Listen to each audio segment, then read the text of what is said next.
దేవునికి మహిమ కలుగును గాక. ఆమేన్. దేవుడి సిద్ధపాటు దినము మనకి ఈ దినాన్ని ఇచ్చినందుకు దేవునికి వందనాలు చెల్లించుకుంటూ దేవుని ఆరాధిద్దాము. మరి దేవుని ఆత్మను పొందుకోవడానికి సిద్ధపడాలి. మరి దేశం కోసము, మరి గ్రామాల కుటుంబాల కోసము ప్రార్థన చేయడానికి దేవుడు మనల్ని ఎంచుకున్నారు, దేవుడు అభిషేకించారు. మరి ప్రార్థనలు సహవాసంలో రొట్టివిచ్చేటందు ఎడతెగక ఉన్నప్పుడు మరి బాహ్య పురుషుడు బలహీనంగా ఉన్నా సరే అంతరంగ పురుషుడు దినదినము నూతన పరచబడతా ఉంటాడు. కాబట్టి మనం సిద్ధపడాలి. అది అంతవరకు కూడా సిద్ధపాటు కలిగి ఉండాలి. ఎందుకంటే ఏ ఘడియలో వస్తాడో, ఆయన పొద్దుగుంకు వచ్చానో, మరి తెల్లవారు జాములో వచ్చునో, ఏ ఘడియలో వస్తాడో ఆయన తెలియదు. కాబట్టి మనము దేవుని దగ్గర సరి చేసుకుంటూ అనే క్షణము కూడా సరి చేసుకుంటూ దేవునితో మనం కలిసి ఉండాలి. సమర్పించుకొని దేవుని ఆరాధిద్దాము. ప్రతి ఒక్కరు దేవుని ఆత్మను పొందుకోండి, దేవుని మహిమపరచండి. దేవుని ఆశీర్వాదాలు మరి అందరం కలిసి పొందుకుందాము. దేవునికి మహిమ కలుగును గాక. దేవుని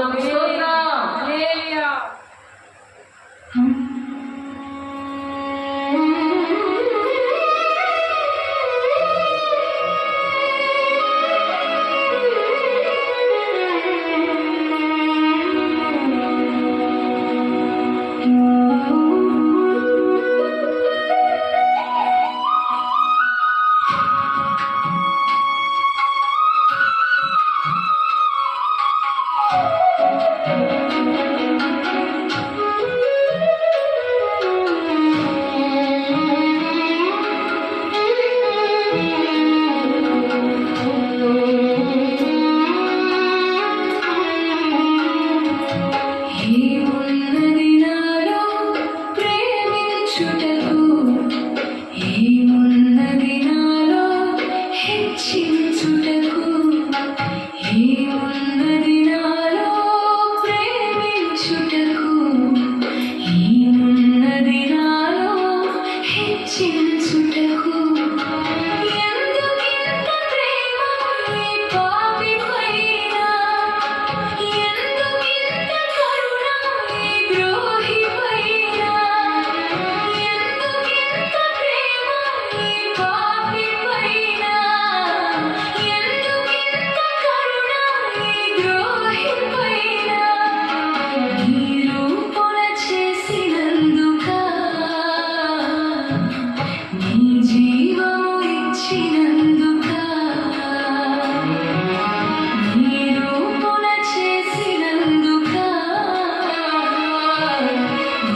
ఆత్మలకై భారము పొందితి నీ ఆత్మను నిండుగా పొందితి నీ ఆత్మను నిండుగా పొందితి నీ సేవకై నే సమర్పించుకుంటి నీ సేవకై నే సమర్పించుకుంటి యేసయ్యా యేసయ్యా నా ప్రాణ ప్రియుడా యేసయ్యా యేసయ్యా నా జీవనదాత యేసయ్యా యేసయ్యా నా ప్రాణ ప్రియుడా యేసయ్యా యేసయ్యా నా జీవనదాత ఏమున్నది నాలో ప్రేమించుటకు ఏమున్నది నాలో హెచ్చించుటకు ఏమున్నది నాలో ప్రేమించుటకు ఏమున్నది నాలో హెచ్చించుటకు యేసయ్యా దేవునికి మహిమ కలుగును గాక. అపోస్తల కార్యము 1వ అధ్యాయము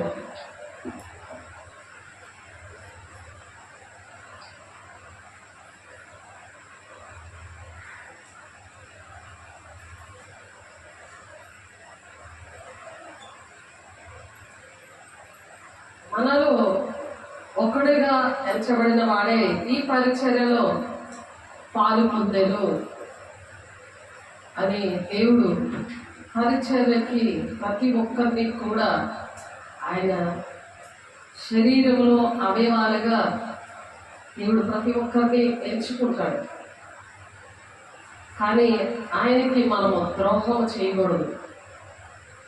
ఆ ద్రోహం విషయంలో ప్రతిరోజు కూడా దేవుని దగ్గర సరి చేసుకోవడానికి దేవుని రాజ్యానికి సిద్ధపాటు దినముగా దేవుని ఆత్మను పొందుకోవడానికి, ఇంకా పొందుకోలేని వాళ్ళు పొందుకోవడానికి సరి చేసుకునే ఆత్మ ఎప్పుడు వస్తుందంటే, నేను వచ్చి పాపముల గురించి నీతిని గురించి ఒప్పింపచేసే ఆత్మను వారి మీద కుమ్మరిస్తాను అని చెప్పి యోహాను 16వ అధ్యాయం 8వ వచనంలో ఉంది.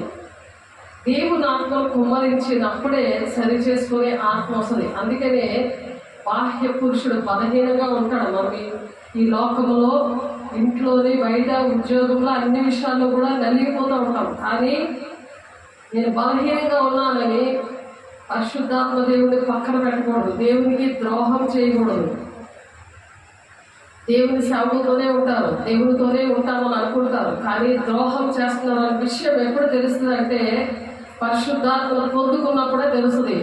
కాబట్టి చూడండి, యోహాను సువార్త 16వ అధ్యాయము 8వ వచనము చూడండి ఒకసారి. పరిశుద్ధాత్మ దేవుడు వస్తేనే దిద్దుబాటు ఆత్మ వస్తుంది. లేకపోతే నేనే ద్రోహం చేయలేదు, నేనే తప్పు చేయలేదు అంటది సైతాన ఆత్మ. దేవుని ఆత్మ అందుకే అనుదినము పొందుకోవాలని పౌలు గారు చెప్తున్నారు. ఆ బాహ్య పురుషుడు బలహీనంగా ఉన్న అంతరంగ పురుషుడు దినదినము నూతన పరచబడాలి. దినదినము కూడా ఈ ఎండాకాలంలో ఎలా మండిపోతుంది, ఈ అగ్ని కురుస్తున్నట్టు కురుస్తుంది. మరి రోజుకి ఎన్నిసార్లు స్నానం చేస్తున్నారు, ఏసీ కారుల్లో ఎలాగ తిరుగుతున్నారు. మరి దానికన్నా భయంకరంగా ఉంటుంది కదా అగ్ని కూడా.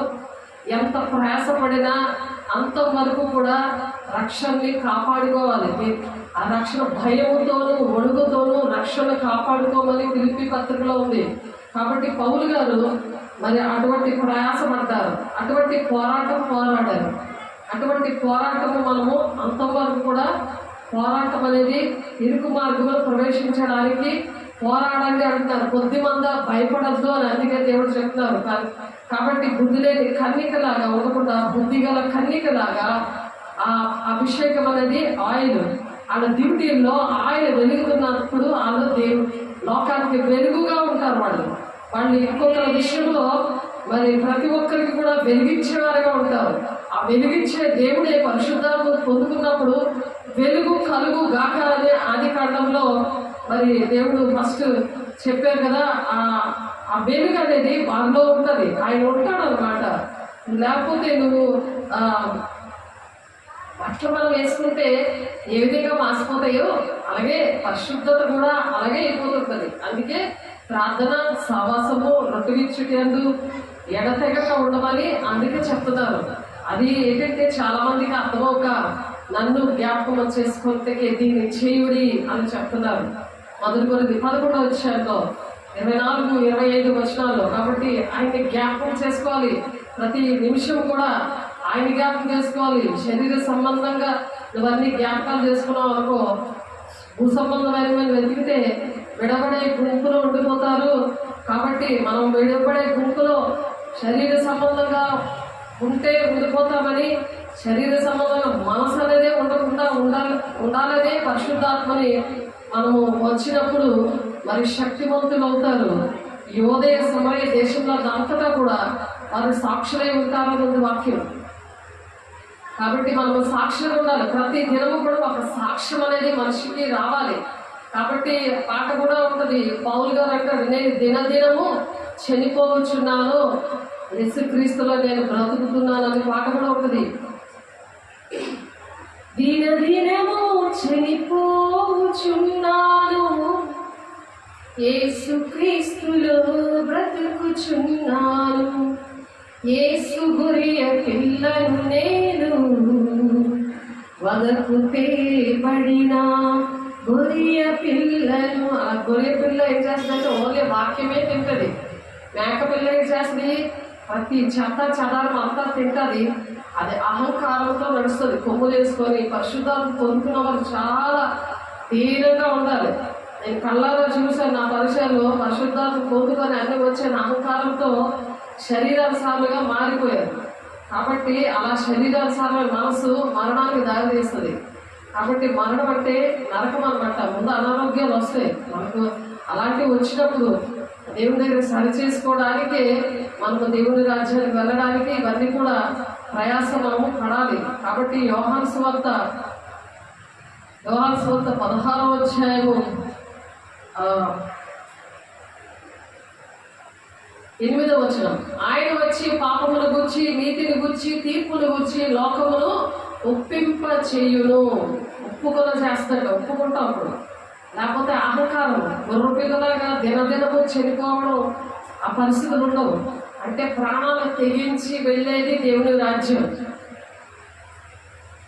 ప్రాణాలకు తెగించి ఒక ఆత్మను రక్షించేది, ఒక సమర్పణ అనేది. మిలిటరీ వాళ్ళు ఎలాగైతే మరి వాళ్ళు సమర్పించుకుంటారో అంతకన్నా సంబంధమైన విషయం కోసమే సమర్పించుకుంటారు. కుటుంబాన్ని, సమస్తాన్ని కూడా సమర్పించుకుంటారు. వాళ్ళు అన్నిటికీ తెగించి దేశాన్ని కాపాడుతారు. మరి దేవుని రాజ్యాన్ని వెళ్ళడానికి కూడా, దేవుని పిల్లల్ని రక్షించడానికి కూడా అటువంటి సమర్పణ అనేది దేవునాత్మ పొందుకున్న వాళ్ళకే వస్తుంది. శారీరకంగా ఏ విషయాలు కూడా మరి ఆలోచించకుండా దేవుడు చేస్తాడు. ఆ శరీరానుసారులే, ఆ కుటుంబీకులే మరి దేవుని పిల్లలుగా తయారు చేస్తాడు. ఎందుకంటే శరీరానుసారుల పిల్లల్లో సాతాను కంపల్సరీగా ఉంటాడు. వాళ్ళకి ఏకీపించేటప్పుడు నువ్వు పరిశుద్ధాత్మ పొందుకున్నా సరే వాళ్ళలో ఉన్న సాతానుడు నీలో ఎంటర్ అయిపోతాడు. ఆ ఎంటర్ అయిపోయిన విషయము ఆయన వచ్చి పాపముల గురించి, నీతిని గురించి, తీర్పుల గురించి ఒప్పింప చేసే ఆత్మని కుమరిస్తాడు. దేవుడికి మహిమ కలుగుగాక. అందుకే దొంగలకి ఏకీపిస్తే చీల్చేస్తాను, తప్పించుడు అప్పుడు ఉన్నాడు అంటాడు. నువ్వు నా పిల్లోడే కదా, నా భర్తే కదా, నా తల్లే కదా నువ్వు అనుకుంటే మరి అటువంటి ప్రాబ్లమ్స్ వస్తాయి. అందుకనే దినము నూతన పడాలి. దినము నేను చనిపోతున్నాను అని యేసు గొర్రె పిల్లలాగా దినము కూడా చనిపోవడం అంటే ఏంటి? తెగించి మాట్లాడడం. తెగించి నువ్వు యథార్థంగా మాట్లాడితేనే యథార్థవంతుల ప్రార్థనే దేవుడు వింటాడు. దానికి జవాబులు ఇస్తాడు. నువ్వు ఏ పని చేయాలో అవన్నీ కూడా కీర్తన 32:8 ఉంటుంది. నీ మీద నేను దృష్టి ఉంచి నీకు ఆలోచన చెప్తాను, నేను నడవలసిన త్రోవ నీకు బోధిస్తాను అంటున్నాడు దేవుడు. మనకు బోధించాలంటే మనం ఎప్పుడు కూడా శరీర సంబంధంగా మనం ఉండకూడదు. దేవుని ఆత్మ పొందుకున్నప్పుడు ఆత్మ సంబంధాలుగానే ఉండాలి. దుష్టుడు ముట్టకుండా తన్ను తాను భద్రం చేసుకుంటూ ఉండాలి. 1 యోహాను 5వ అధ్యాయము 17వ వచనంలో ఉంది ఆ మాట. చూడండి, దాని ముందుగా చూడండి, లోకులు నా యందు విశ్వాసం ఉంచలేదు కనుక పాపముల గురించి నేను తండ్రి యొద్దకు వెళ్ళుట వలన మీరిక నన్ను చూడరు కనుక నీతిని గురించి ఈ లోకాధికారి తీర్పు పొంది ఉన్నాడు కనుక తీర్పుల గురించి గూర్చి ఉపపద చేయును. నేను మీతో చెప్పవలసినది ఇంకనూ అనేక సంగతులు కలవు కానీ ఇప్పుడు మీరు వాటిని సహింపలేరు అంటున్నాడు ఆయన. ఎందుకంటే పరిశుద్ధాత్మ పొందుకోలేకపోతాను, సహించుకోలేదు. దేవుని మాటలు అలాగే మంటగా ఉంటాయి. ఎందుకంటే సాతాను గుంటలో ఉంటాడు కాబట్టి వాళ్ళ వాక్యాన్ని, దేవుని మాటల్ని, సేవకుల మాటలు వాడికి ఇష్టపడదు. కాబట్టి దేవుని పిల్లలు అందరితో దూషించబడతారని ఉంది. అందరూ కూడా ప్రేమించరు వాడిని, అందరూ కూడా అర్థం చేసుకోరు. ఆ మాటకి శాపం ఏంటంటే హెచ్చరిక వేస్తుంటే శాపనార్థాలు పెడుతున్నారు అనుకుంటారు, శపించడం అని అనుకుంటారండి. ఆ శపించడం అనేది దేవుడు చేస్తాడు ఆ పనులు. దేవుడు మలాకి 3:9 ఉంటుంది. దేవుడి ద్రోహం చేస్తే, దేవుడి డబ్బులు దొంగిలిస్తే వాళ్ళు శాపగ్రస్తులు అని ఖచ్చితంగా రాశాడు దేవుడు. ఇక్కడ ఇస్కరేతు యోధ ఏసైతో ముందు బల్లారాధన తీసుకుంటూ ఏసైతో తిరిగి ఏసైని 30 వెండి నాణాలకి అమ్మేశాడు ఆయన. యోధ అపోస్తుల కార్యం 1వ అధ్యాయము 16వ వచనంలో ఉంది. ఈరోజు మనం ఏం నేర్చుకుంటున్నాము? మనలో ఒకడుగా ఎంచబడిన వాడే ఈ పరిచర్యలో పాలు పొందాను. పరిచర్యలో పాలు పొందునోడు చేసుకున్నాడు ఈ పని. ఇస్కరేతు యోధ, అది దేవుడు ఇప్పుడు మాట్లాడుతున్నారు. మనలోనే ఉంటాడు, మన పక్కనే ఉంటాడు. ఎందుకంటే అంచె దినాల్లో ఏర్పాట్లో ఉన్న వారితో సహా మోసపరిచే దినాలు, మోసపరుస్తాడు అన్నమాట సాతానుడు. కాబట్టి అగ్నిజ్వాల వంటి ఆత్మను పొందుకోవడానికి సిద్ధపడండి. 55 దినాలు పెంతుకొస్తూ పండుగని దేవుడు అన్ని ఇచ్చారు. అవన్నీ కూడా సిద్ధపడే దేశం కోసం ప్రార్థన చేయాలి. ప్రతి ఒక్క నీ కుటుంబం కోసం అవన్నీ కూడా నెమ్మదిగా నువ్వు సుఖంగా బ్రతకాలి అంటే రాజుల కోసము, దేశం కోసము, మనుషులందరి కోసం కూడా ప్రార్థన చేయడానికి శక్తి ఎప్పుడు వస్తుందంటే అగ్నిజ్వాల వంటి ఆత్మను పొందుకోవాలి. అది దినదినము పొందుకున్నప్పుడు ప్రార్థన చేసే శక్తి ఉంటుంది. నువ్వు నెమ్మదిగా సుఖంగా బ్రతకట్లేదంటే కారణాలు ఏంటంటే అది దేవునికి దృష్టికి అనుకూలమైనవి. నీ ప్రార్థన నువ్వే చేసుకొని నీ జీవితం నువ్వే బ్రతికేది కాదు. అందుకు దేవుడు సజీవుడుగా ఆయన సమాధి ఖాళీగా ఉంది. చూడండి, ఎవరి సమాధి కూడా అలాగా ఖాళీగా లేదు. ఎవరి సమాధి కూడా ఖాళీగా లేదు. దేవుని సమాధి, యేసయ్య సమాధి ఒక్కటే ఖాళీగా ఉంది. ఆయన 3వ దినమునే లేచాడు. అనేక మందికి సాక్షులుగా ఉన్నాడు. 500 పైగా సాక్షులుగా ఉన్నాడు. కల్లారా చూశారు. మత్తయి సువార్త 28:1-8 వచనాల్లో ఉంది. మళ్ళీ మార్కు సువార్త 16:1-8 వచనాల్లో ఉంది. మతము, కులము భేదము లేకుండా వేద గ్రంథాల్లో కూడా కొన్ని విషయాలు ఉన్నాయి. ఈ విషయాలు మానవాళి రక్షణ కోసము, పాప క్షమాపణ కోసము. పాపం ఉంటే పరిశుద్ధ పట్టణంలో అడుగే పెట్టలేరు. పరిశుద్ధ పట్టణానికి వెళ్ళడానికి పరిశుద్ధాత్మను పొందుకోవాలి. పొందుకున్న వాళ్ళే దేవుడు కనుల యొక్క పాటలోనే ఆయన తీసుకెళ్ళడానికి ఏ విధంగా ఆయన ఆరోపణలు అయ్యాడో ఆ విధంగానే ఆయన రాబోతున్నాడు. అది ఏ టైమో అది ఎవరికీ తెలీదు, తండ్రికి మాత్రమే తెలుసు. కాబట్టి సిద్ధపాటే దినము దేవుడు మరో దినాన్ని దేవుడు ఇచ్చినందుకు దేవుడికి మహిమ కలుగును గాక. మార్కు సువార్త 16:1-8 వచనాల్లో ఉంది. లూకా సువార్త 24:1-10 వచనాల్లో ఉంది. యోహాను సువార్త 20:1-2 వచనాల్లో ఉంది. వాళ్ళని చూశారు, కళ్ళారా చూశారు. అపోస్తులు చూశారు. వాళ్ళు 40 దినాలు దేవుడితో గడిపారు. దేవుడు అనేకమైన అద్భుత కార్యాలు చేశాడు. ఎందుకంటే అలాగే చెయ్యమని నేర్పించాడు. అలాగే నేర్పించాడు. వాళ్ళని నేర్పించడం బట్టే దేవుడు ఈనాడు మనం అద్భుత కార్యాలు మన జీవితాల్లో మన చేతుల ద్వారా దేవుడు చేయిస్తున్నాడంటే కారణాలు అవే. కాబట్టి ఆ విధంగా మనం చేస్తున్నాము అంటే అది అంతవరకు కూడా సహించాలి, అంతవరకు కూడా ఓర్చుకోవాలి, అంతవరకు కూడా అహంకారం లేకుండా దీన మనసు హృదయంలోనే నేను నివసిస్తున్నాను అని అంటున్నాడు ఆయన. యెషయా గ్రంథంలో యెషయా 54:17 దీనమైన హృదయంలో ఆయన జీవిస్తున్నాడు. కాబట్టి దీనమైన హృదయం మనకు ఉందా లేదా అని ఆలోచించాలి. దేవుని బిడ్డ అపోస్తులు మరి సాక్ష్యము చెప్పారు. పిరికివారిగా ఉన్నప్పుడు ఆ మేడగదిలోనే వాళ్ళు సాక్ష్యం చెప్పారు. వారిని కూడా చంపుతారు అనే భయంతో వాళ్ళు పునరుత్థాన శక్తిని ప్రకటించడానికి ధైర్యం పొందుతున్నారు.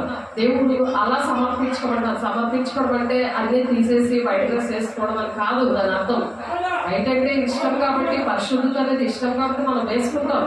దాంట్లోని మనం వేసుకున్నా ఏం చేసినా సరే, ఏ కలర్ వేసుకున్నా సరే, దేవుని ఆత్మ మాత్రం పరిశుద్ధంగా ఉండాలి. సమర్పణ అనేది పనుల ద్వారా జరగాలి. పనులు మన క్రియల ద్వారా జరగాలి. క్రియలు లేని విశ్వాసము మృతము అని చెప్తున్నారు. వాక్యం చెప్తుంది మృతము. మృతం అంటే చచ్చిపోయిన వాళ్ళ కింద లెక్కని. అలా చచ్చిపోయిన వాళ్ళకి నేను దేవుడు కాదు అంటున్నాడు. మృతులను బాధ పెట్టుకొని అని దేవుడు చెప్తున్నారు. కాబట్టి నేను దేవుడు ఏ పనులు చెప్పారో ఆ విషయాల్లో పరిగెట్టమని మత్తయి సువార్త 28వ అధ్యాయంలో చెప్తా ఉన్నారు. చూడండి, మత్తయి సువార్త 28వ అధ్యాయంలో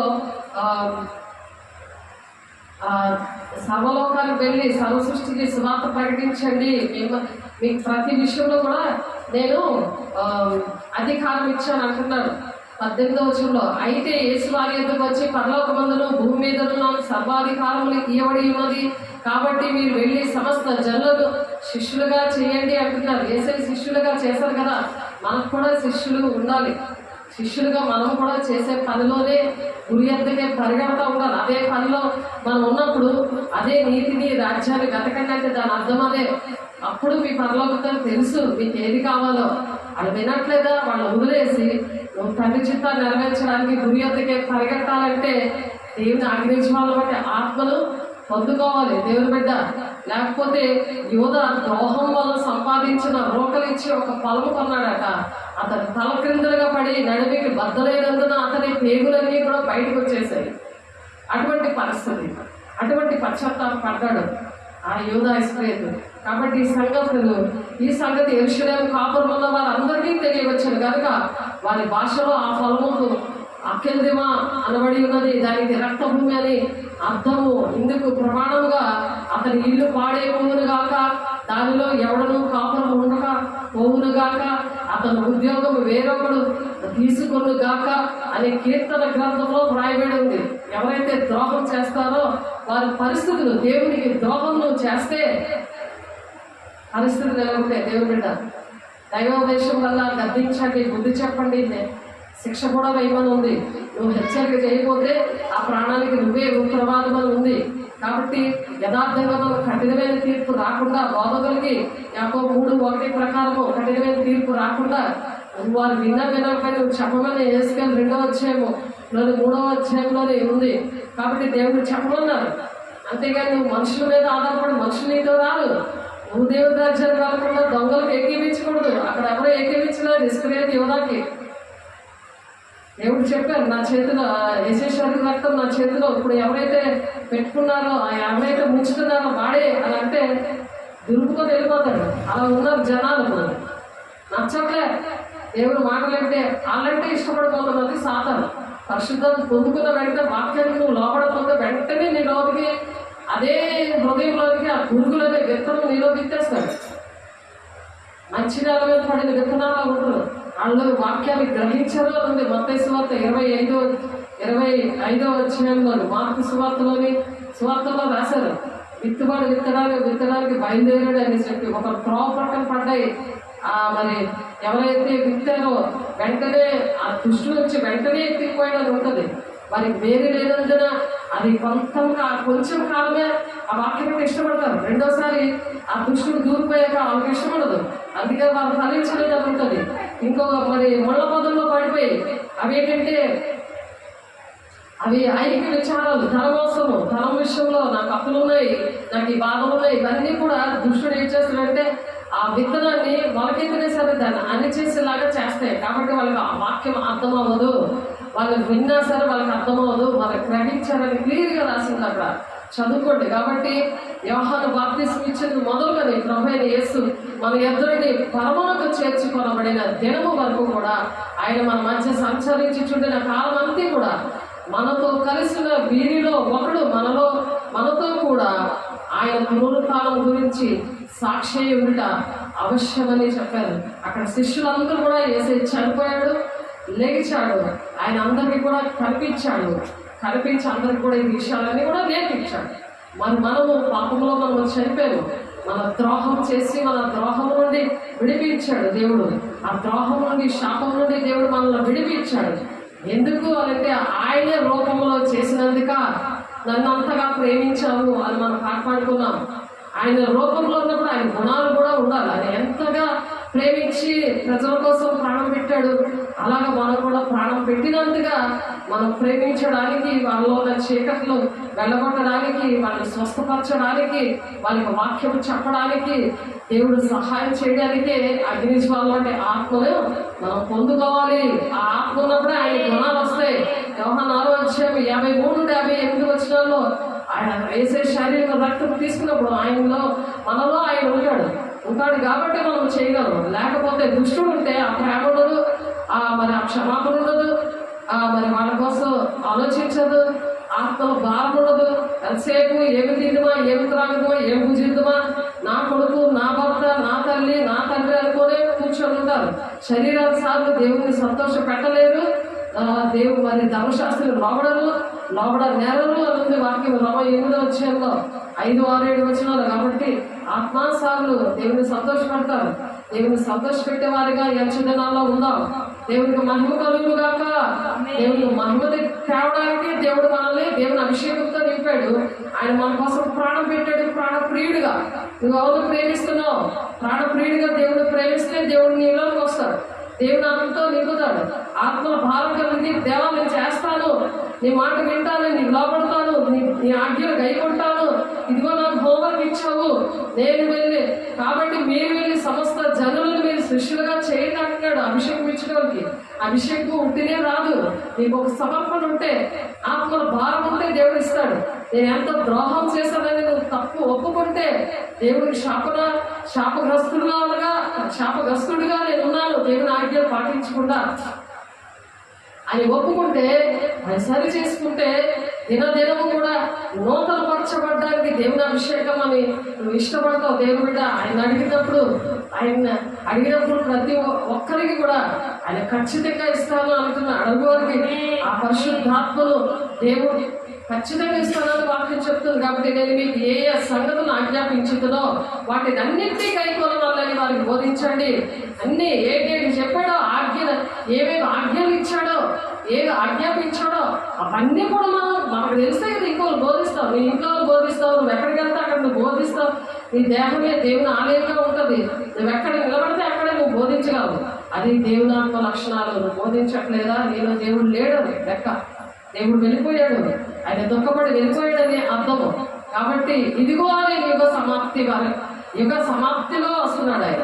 యుగ సమాప్తి వరకు సదాకాలం మీతో కూడా ఉన్నానని వారితో చెప్పాను. యుగ సమాప్తి వరకు కూడా ఆయన ఉన్నాడు అనమాట. యుగ సమాప్తి సదాకాలము మీతో కూడా ఉన్నానని వారితో చెప్పాను. సదాకాలము కూడా మీతో కూడా ఉన్నాను. సదాకాలం కూడా చూడండి, దేవుడు సదాకాలము మనతో ఉండాలని దేవుడు ఇష్టపడుతుంటే, దుష్టుడు ఏంటంటే సదాకాలం కాదు కదా, ఒక్క నిమిషం కూడా ఆ మనిషిలో ఉండకుండా కంకణం కట్టుకొని ఉంటున్నాడు. అది గమనించలేకపోతున్నారు. వాక్యమైన అర్థంలో చూసుకుంటేనే వాడు వచ్చాడన్న విషయం నీకు అర్థమవుతుంది. నీ ఫేస్లోనే కనబడతాడు, నీ వేసుకున్న బట్టల్లోనే కనబడతాడు, నువ్వు నోట్లోంచి వచ్చిన మాటల ద్వారానే నీకు కనబడతాడు. పల్లరాజుగా ఇవ్వగానే ఆ పేతురాయి అన్న మరి బాప్తిస్మ ఇచ్చే పేతురగా ఒక కథ ఉండేవాడు. అతనికి ఇలా ఇవ్వగానే నాలుగులాగా పావులాగా నాలుగు ఆడించి రాష్ట్రం గారు దెయ్యము నా నాలుగు చూడండి ఎలాగాడేస్తుందని చెప్తున్నాడు. ద్రోహం చేశాడు, తన తండ్రికి తాగించాడు తెలియకుండా. మోషే అని పేరు పెడతాడు, తన తండ్రికి తాగించాడు, ద్రోహం చేశాడు. ఎందుకంటే సన్నిధికి సన్నిధికి నువ్వు ఎప్పుడు వస్తావో అప్పుడు నీకు దేవుడు మాటలు వినపడతాయి. సన్నిధిలో నీకు దేవుడు మాట్లాడతాడు. మందసము దేవుడు సన్నిధి ఉండే స్థలము, అతి పరిశుద్ధ స్థలము దేవుడు. ఎందుకంటే ఆ స్థలంలో నిలవబెట్టాడు మనకి. పరిశుద్ధ స్థలానికి అతి పరిశుద్ధ స్థలానికి ఉన్న మధ్య ఆ తెరలు ఎందుకంటే ఆయన చనిపోయాక అంత పెద్ద తెర 2 లారీలు బట్టి 8 టన్నుల బరువున్న తెర ఎందుకు చిరిగిపోయిందో తెలుసా? దేవుడికి మనకి ఉన్న మధ్య అటువంటి ఆ బంధాన్ని దేవుడు గట్టిగా ఏర్పాటు చేశాడు. లేకపోతే సంవత్సరానికి ఒక్కసారి ఆ మందసం కూడా చూడకూడదు. ఆ మందసాన్ని అతి పరిశుద్ధ స్థలంలో పెట్టారు. అందులో సంవత్సరానికి ఒక్కసారే యాజకుడు వెళ్ళి, సేవకుడు వెళ్ళి అక్కడ ధూపం వేయాల. ఆ ధూపం కూడా పరిశుద్ధత లేకుండా వేస్తే, సరిగ్గా వాక్యం చెప్పకపోయినా, సరిగ్గా అతను ఏ విషయంలో లేకపోయినా, మరి ఆ మందసము ఉన్నది కాబట్టి ఆ మందసం ఎందుకు ఉన్నదంటే అక్కడ ఆ మహిమ అక్కడ దిగుతుంది అనమాట. మందసం అంటే దేవుని యొక్క మహిమ, దేవుని యొక్క సన్నిధి అతి పరిశుద్ధ స్థలంలో ఉన్న ప్లేస్ని దేవుడు ఆయన మరణం ద్వారా మనకిచ్చాడు. మనమే ఒక మందసంగా ఉండాలని, మనం ఎక్కడికి వెళ్తే అక్కడ దేవుడు మహిమ కార్యాలు చెయ్యాలని అగ్నిజ్వాల వాడు ఆత్మని అందుకు పొందుకోవాలి. దేవుడికి మహిమ కలుగును గాక. యేసయ్యే మనలో ఉంటాడు. ప్రార్థన సావాసము రొట్టెనిచ్చేటప్పుడు ఎర్ర తట్టుకున్నప్పుడు ఆయన మనలో ఉంటాడు. మరి అందుకని మరి యేసే వస్తున్నాడు. ఆయన ఆలయం ఆయన కట్టడానికి 2037 సంవత్సరం ఇశ్రాయేలు ప్రజలు మందిరానికి అన్ని ఏర్పాట్లు చేసి ఉంచారు. కానీ అప్పుడు కడతారంటున్నారు. కానీ దేవుడు అది కట్టిన తర్వాత ఆయన 4వ మందిరం కట్టడానికి వస్తున్నాడు. అక్కడ మందసం ఉండదు. అక్కడ అతి పరిశుద్ధ స్థలంలో మందసం ఉండదు. అక్కడ దేవుడే మందసంలాగా ఉంటాడు. కాబట్టి మనము యేసయ్య మనలో ఉంటే ఈ కృప దినాల్లో అగ్నిజ్వాలం అంటే ఆత్మను పొందుకొని మనమే మందసంలాగా ఉంటాం. దేవుడు అలాంటి మహిమతో నింపడానికి దేవుడు మన మధ్యకి వచ్చున్నారు. దేవునికి మహిమ కలుగును గాక. ఎందుకు అంటే ఆయన రూపంలో ఉన్నామని. కాబట్టి మనం ఎంత ద్రోహం చేసినా ఈ కృప దినాల్లో ఆయన క్షమించడానికి, కనికరించడానికి, కృప చూపించడానికి, ఒప్పింప చేసే ఆత్మను కుమ్మరిస్తానంటున్నాడు. పరిశుద్ధాత్మను పొందుకోవడానికి ఒప్పుకో ప్రతి విషయం కూడా మనం అనుదినము అనుక్షణము ఒప్పుకొని మన రక్షణ కాపాడుకోవాలి దేవుని బిడ్డ. అప్పుడు వారి యూస్తాను మన మారు పేరు గల బర్సబా అనబడిన యోసేపు మత్తయ్యని ఇద్దరిని నిలబెట్టి ఇట్లని ప్రార్థన చేసిరి. అందరి హృదయములను ఎరిగి ఉన్న ప్రభువ తన చోటికి పోగొట్టుకు యోధా తప్పిపోయి పోగొట్టుకున్న ఈ పరిచర్యలోను అపోస్తలత్వములోను పాలు పొందుటకు వీరిద్దరిలో నీవి ఏర్పరచుకున్న వారిని కనపరచుము అని చెప్తారు. ఇద్దరిలో కూడా ఏర్పాటు చేసుకోవడానికి మరి ఇస్కరియోతు యోధా లేదు కదా, దాని ప్లేస్లో ఆ ప్లేస్లో ఇంకొకరిని పెట్టుకున్నాడు. ద్రోహం చేస్తే దేవుని రాజ్యం కట్టడం ఆగిపోదు దేవుని బిడ్డ. ఆ ద్రోహం చేసినందుకు నీకే అది నష్టం కలుగుతుంది. దేవుని రాజ్యాన్ని కలలేవు, ఎత్తబడే గుంపులో ఉండలేవు. ఆలోచించు దేవుని బిడ్డ. తన చోటికి పోగొట్టుకు యోధా తప్పిపోయి పోగొట్టుకొని ఈ పరిచర్యలోను అపోస్తలత్వములోను పాలు పొందుటకు వీరిద్దరిలో నీవు ఏర్పాటు చేసుకున్న వాళ్ళని కనపరచమని. ఇద్దరిలో ఏర్పాటు చేసుకున్న వాళ్ళు ఎవరు? అది దేవుడు, పరిశుద్ధాత్మ దేవుడు అక్కడ నిర్ణయించాడు. అంతటా వారి వీరిని గూర్చి చీట్లు వేయగా మత్తయ్య పేరిట చీటి వచ్చాడు కనుక అతడు 11 మంది అపోస్తులతో కూడా లెక్కింపబడ్డాడు. 11 మంది అపోస్తులతో లెక్కించబడ్డాడు.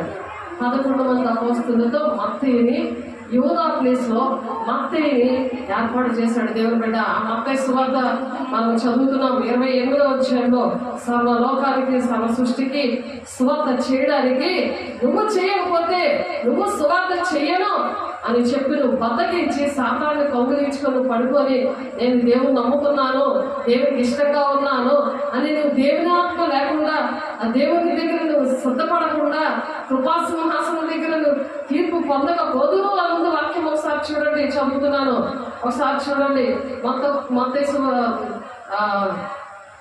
మొదటి కొరింథీయులు రాసిన పత్రిక 11వ అధ్యాయము 23వ వచనము. బల్లవాదం అంటే చాలా మందికి ఏడకోలం ఉంటది.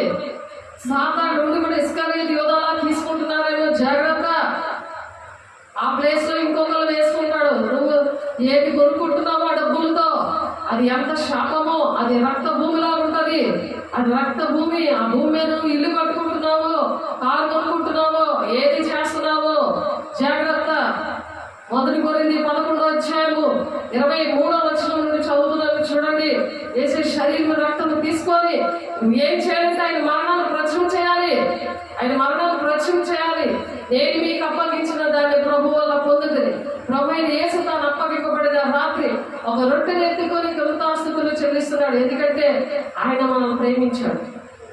ఆయన మనల్ని ప్రేమించి శిష్యులుగా దేవుని బిడ్డలుగా మనల్ని తయారు చేసి కృతజ్ఞతాస్తుతులు చెల్లిస్తున్నాడు. ఆయన నువ్వు చెల్లిస్తున్నావా?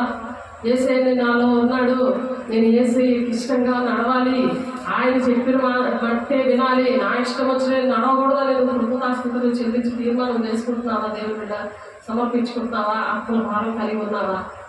మొదటి నీతిని రాజ్యాన్ని వెతుకు, నీ కుటుంబం రక్షించబడుతుంది. నీకేది కావాలంటే అది ఇస్తానంటున్నాడు దేవుడు. నీ వాక్యం అర్థం కావట్లేదు, ఎందుకంటే అవి త్రోవ పక్కన పడిపోతున్నాయి, ముళ్ళ పొదలో పడిపోతున్నాయి. దేవుని బిడ్డ ఒకసారి ఆలోచించుకో. ఆ ముళ్ళపై ఎక్కడ నీ వాక్యం నీలో ఉంటుందా? నీ గుర్తుండకపోతే నీలో దేవుడు లేడంటే లెక్క. నువ్వు గుర్తు పెట్టుకోవాలి. వాక్యం నువ్వు వినకుండా నువ్వు నిర్లక్ష్యంగా ఉంటున్నావంటే సాయంత్రం నీలో ఉండి అది నేను వినలేకుండా చేస్తున్నాడు. ఆ వాక్యం విత్తుతుంటే పక్కకు వచ్చి ఎత్తిపోతున్నాడు.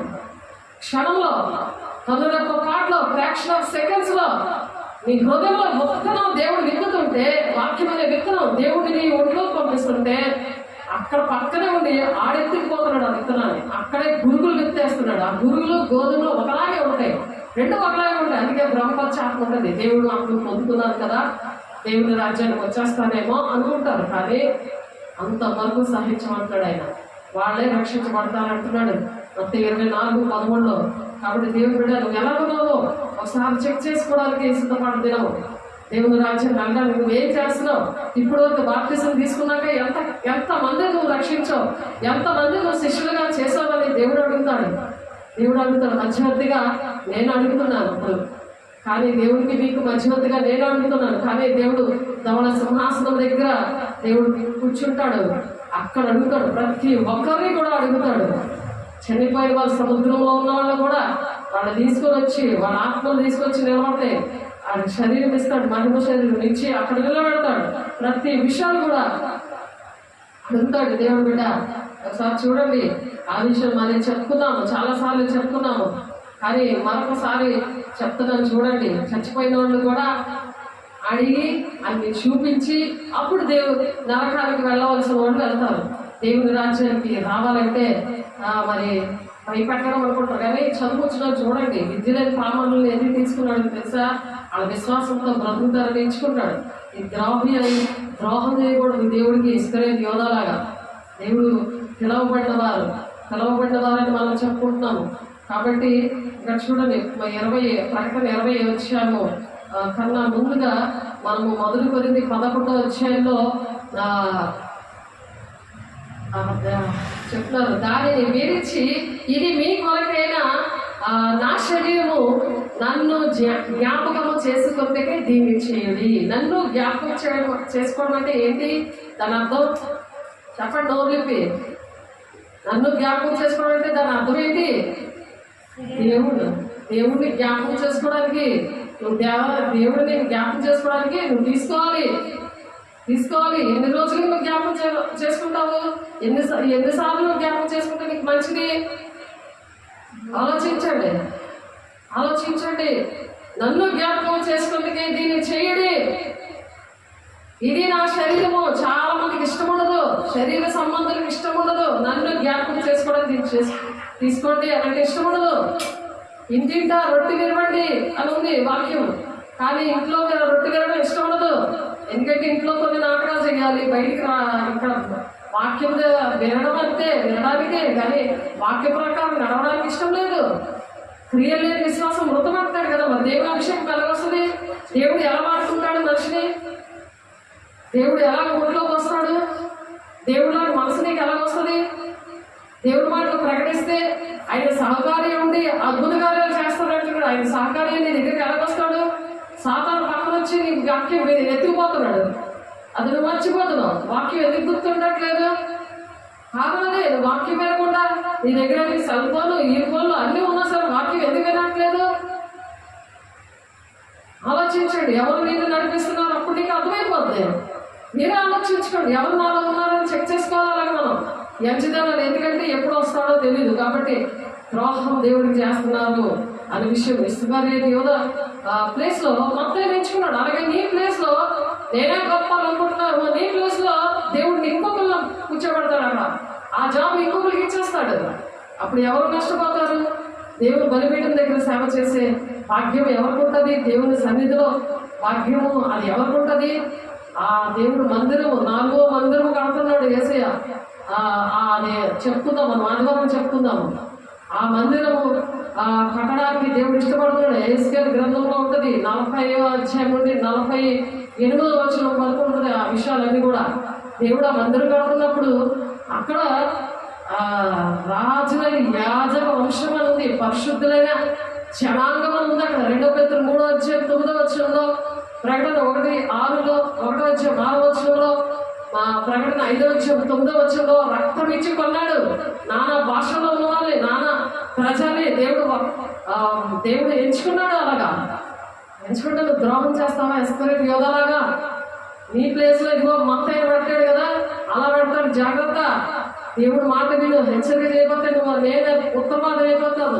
ఎస్కేల్ 3:18 ఉంటుంది. నువ్వు ఎదుటి వారికి నువ్వు హెచ్చరిక చేయాలి. నీ వాక్యం వస్తే దేవునాత్మ లక్షణాలు అవి. నువ్వు హెచ్చరిక చేయకపోతే ఆ ప్రాణానికి నువ్వే ఉత్తరవాదం అయిపోతావు. నిన్నే దేవుడు పేరు పట్టుకుని అడుగుతాడు. వాడు అగ్నిగుణానికి ఈడ్చుకొని వెళ్ళిపోతున్నప్పుడు కూడా అడుగుతాడు, నాకెందుకు నువ్వు హెచ్చరిక చేసి చెప్పలేదు, నువ్వెందుకు నన్ను కొట్టి చెప్పలేదు అని అడుగుతాడు. కొడుకు తల్లిని అడుగుతాడు, పేరు పడుకుని. చూడు, ఒక కథ చెప్తుంటారు. చెవు కథ. ఉడతాడు దగ్గరికి వెళ్ళి మా అమ్మతో లాస్ట్ కోరికేటో అడిగాడట. ఏం చేశాడో నీకు తెలుసు, నీ వల్లే నేను ఇలాగ హంతకుడుగా తయారయ్యాను అంటాడు. శాపనార్థం పెడతా మాట్లాడుతున్నాను అలా మాటలు చెప్తుంటుంటే అర్థం ఉంటుంది. సైతం కూడా అర్థం ఉండట్లేదు, ఎందుకంటే వారు గ్రహించారు. ఎందుకంటే త్రోపక్కన పడిపోతున్నాయి. ఇదేమో గురువు సాధారణ పక్కన వచ్చే వాక్యాన్ని ఎత్తిపోతున్నాడు. ఎంత చక్కగా ఉంది మత్తయి సువార్తలోని, దేవుడు ఎంత చక్కగా పరలోక రాజ్యం మర్మాలు దేవుడు బోధించాడు. అవి ఎందుకు వినాలు? అవి ఎందుకు వినలేకుండా చేస్తాడు దుష్టుడు. నీకు వాక్యం అంటే ఇష్టం లేకుండా చేస్తాడు, సేవకులంటే ఇష్టం లేకుండా చేస్తాడు. ఏదో వచ్చి వెళ్ళిపోతున్నాను నమ్ముకున్నాను కదా అని ఒక భ్రమలో పెడతాడు దేవుని బిడ్డ. కాబట్టి ఆ ప్రకారమే భోజనమైన పిమ్మట ఆయన పాత్రను ఎత్తుకొని ఈ పాత్ర నా రక్తం వల్లైన కొత్త నిబంధన, దేవుడు ఒక నిబంధన చేశాడు. ఆ పరిశుద్ధం పొందుకోవడం అంటే ఏంటి? నీకు నిశ్చితార్థమయ్యి ప్రధానమైంది అనమాట. దేవుడితో పెళ్లి చేసుకోవడానికి ప్రధానం అవుతుంది. దేవుడు అలాగా మనల్ని నిబంధన చేశాడు వేసే రక్తంతో. పెళ్లి ఎప్పుడు? పెళ్లి కుమారుడు కోసం నువ్వు పెళ్లి కుమార్తెగా నువ్వు సిద్ధపడాలి. సత్యం అనే దట్టి కట్టుకోవాలి. ఆ వడ్డాణం మర్చిపోతా పెళ్లి కుమార్తె అని మనం నేర్చుకున్నాము. ఆభరణాలు మర్చిపోతుందా? ఆభరణాలు అంటే ఏంటి? దేవుడి యొక్క వరాలు. ఇవన్నీ కూడా లేకుండా, అభిషేకం లేకుండా లెక్కలేని దినాలట దేవుణ్ణి మర్చిపోయారట. లెక్కలేని దినాలు, ఇలాగా లెక్కలేని దినాలు. అక్కడ దేవుని యొక్క భక్తుడు రాస్తున్నాడు కదా ఆ వాక్యంలోని. మరొకసారి మీరు చూడండి, వాక్యం అంటే అర్థమవుతుంది, పాటలు అంటే అర్థమవుతుంది. దేవుని మాట మర్చిపోయారు. కన్యక తన ఆభరణములను మర్చునా, పెండ్లి కుమార్తె తన వడ్డాణములు మర్చునా, పురుషుమార్తె రెండింటి దగ్గర ప్రజలు లెక్కలేని దినములు నన్ను మరిచి ఉన్నారని దేవుడు బాధపడుతున్నాడు. దేవుడు బిడ్డ లెక్కలేని దినాలు. పెళ్లి కొడుకు ద్వారం దగ్గరే ఉన్నాడు. సంగమా, పెళ్లి కుమార్తె సంగమా, సిద్ధపడ్డావా? దేవుడు అడుగుతున్నాడు. అంతం వరకు సహించుకోవాలి, ఓర్చుకోవాలి, దేవుని మాటలు ప్రకటించాలి. ఆలోచించండి, సాతాను ఎంత బలంగా గర్జించి సింహంలాగా ఎవరిని మృంగేద్దామని కాలం కొంచెమే ఉందని వాడు తిరుగుతుంటే వాడి కన్నా నువ్వు ఫాస్ట్గా పరిగెట్టాలి. సాతాను నేను మింగేయడానికి పరిగెడుతున్నాడు. అనుక్షణము కూడా పాతాళం నోరు తెచ్చుకొని ఉంది, నోరు తెచ్చుకొని కాసుకొని ఉంది. పాతాళం ఏదో పత్రిక ఉంటుంది. ఒక్కొక్కరిని కూడా అగ్నిలోంచి లాగినట్టు లాగాలి. మరి నీతో లాగవా? ఇంట్లో వినకపోతే పక్కన లాగు. అప్పుడేమో గుర్తొస్తుంది. అది చెప్తున్నాడు. మొదట నువ్వు నీతిని రాజ్యాన్ని వెతుకో, అప్పుడు నీ పర్లాభం తెలుసు. ఇంట్లో తిరగబడతారు. మరి ఎవరెవరైతే నీ మాట వినకుండా తిరుగుబాటు చేస్తున్నారో, నిన్ను నిందించి అవమానిస్తే రెండింతల ఆశీర్వాదం. సంతోషించి ఆనందించి ఉందిలేండి, కానీ వాళ్ళకి వచ్చేది ఏంటి అనే విషయాలు వాళ్ళకి చెప్పడానికి నీ దగ్గర వాక్యం అనే దేవుడు నీలో ఉన్నాడా?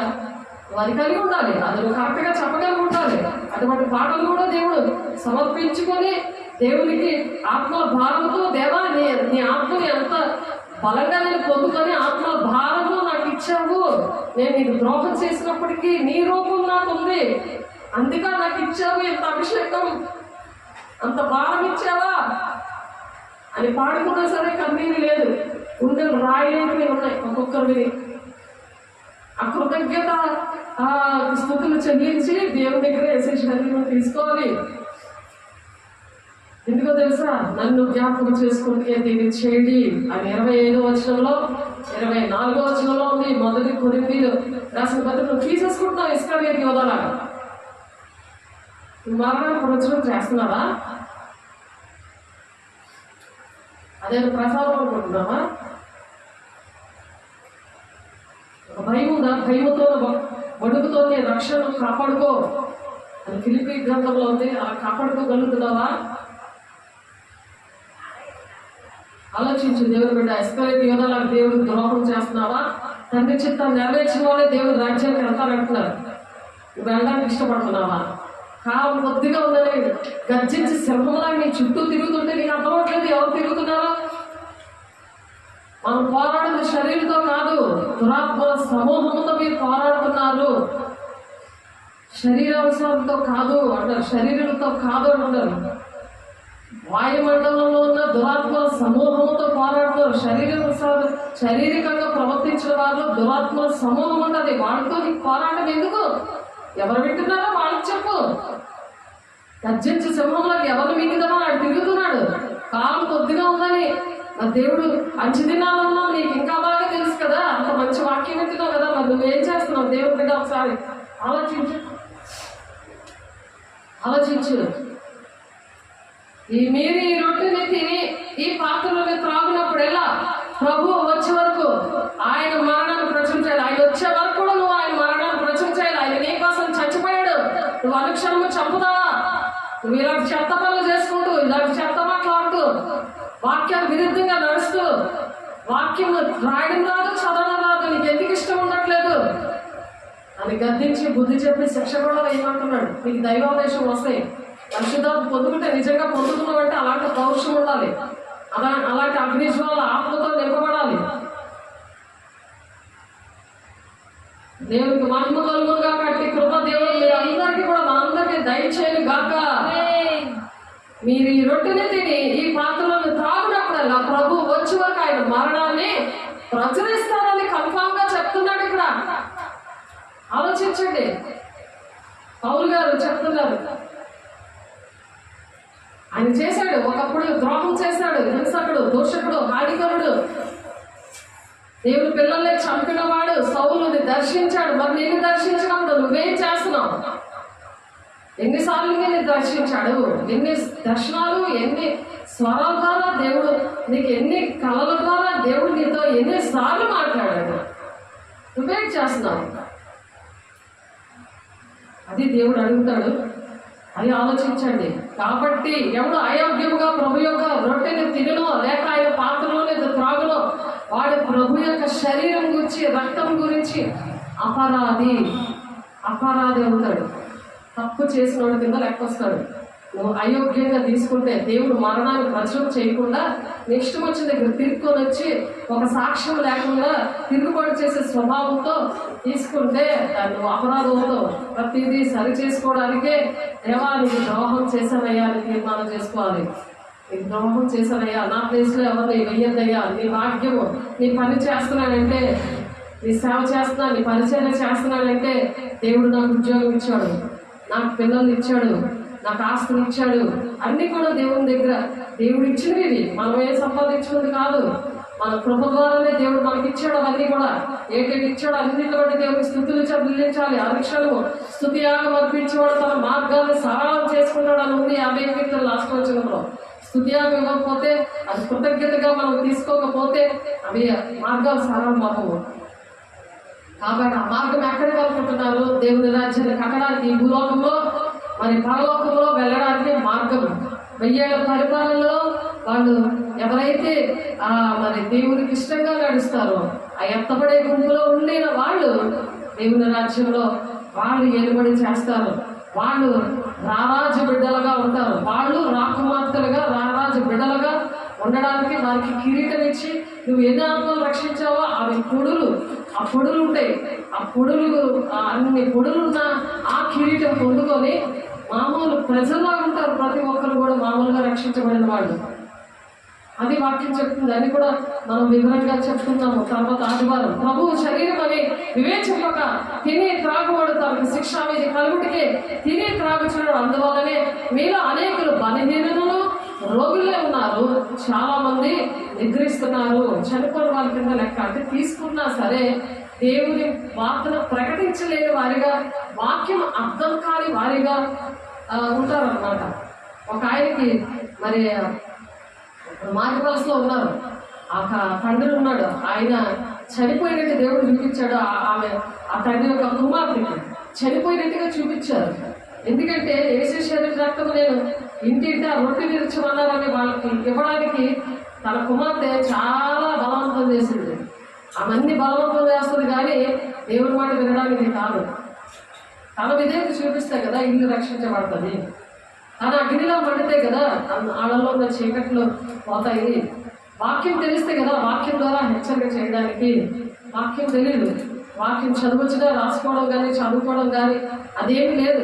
సేవకులు ఏదైనా పనోళ్ళు వాళ్ళకి దేవుడి డబ్బులు ఇస్తే పనోళ్ళు నేను అవుతే ఎంత మాట్లాడదాం, లేకపోతే మానేద్దాం, కట్ చేసేద్దాం, దేవుడు ఎక్కడైనా ఉన్నాడని సాతానుడే. మరి సాతాను పిల్లలకి ఏకీపించినప్పుడు కొడుకులో సాతాను దూరినట్టు ఆ గుండెని సాతాను కూడా తెచ్చి పెట్టినట్టు అన్ని కూడా దేవుడు చూపించాడు. అలాంటి పనులు చేసినప్పుడు సాతాను గుండె తీసి వాడి గుండె తీసి నేల మీద పెట్టాడు, సాతాను గుండె తీసి ఆ గుర్రంలో పెట్టాడు.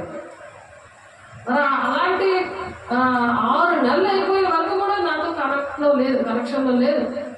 అయినప్పటికీ కూడా కనెక్షన్ అయ్యి మళ్ళీ ఆ తర్వాత నాతో కనెక్ట్ అయినా సరే అన్ని ప్రార్థనలు చేసినా అయినా సరే మరి ఆ సాతాను మనిషికి ఏకీపించినప్పుడు ఈ సాతాను మరి ఈవో ఒంటిలో దూరిపోయాడు. ఆవిడికి తెలియదు. ఆవిడికి కూడా ఒకసారి చూపించాడు దేవుడు. కానీ కొట్టి దగ్గర అన్ని కూడా పడడం అన్ని కూడా చూపించాడు. అంటే టెంపరీగా అటువంటి సేవకుల దగ్గరికి వెళ్ళడం అవన్నీ కూడా క్లియర్గా చూపించాడు.